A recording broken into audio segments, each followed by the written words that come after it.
Daily Dems doing the work, making noise, and fighting back, day 109.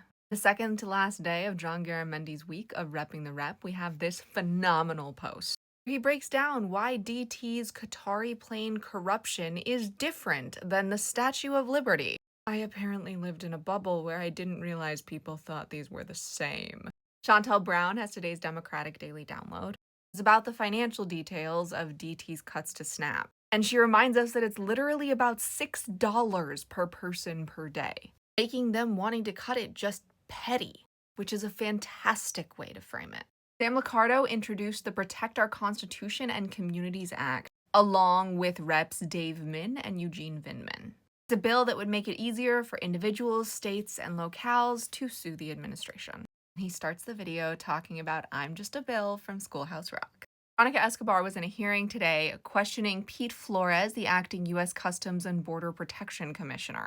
She asked him how much training the military gets to do border enforcement. He didn't know the answer, but she did. And it's so little it puts everyone's safety at risk.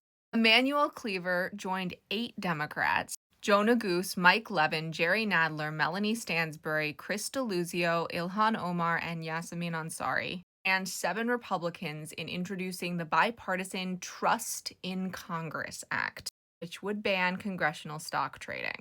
He started this incredible speech by saying, quote, "Congress is about as popular as a soiled baby's diaper." That the fact that they can rig the system is one of the reasons why. Alex Padilla led the Senate Dems on the Rules Committee. In the Protecting the Future of American Democracy, an examination of DT and partisan attacks on voting and elections people's hearing. He has chosen to be the point person and the whip for destroying the SAVE Act. House Ways and Means Committee put out this phenomenal video, which shows clips of Stephen Horsford, Terry Sewell, and Richard Neal at the 18-hour markup. This should become an ad buy.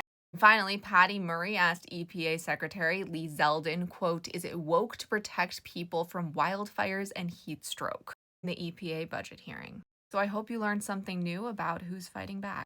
If you made it to the end of this post, comment with the Statue of Liberty. Because really?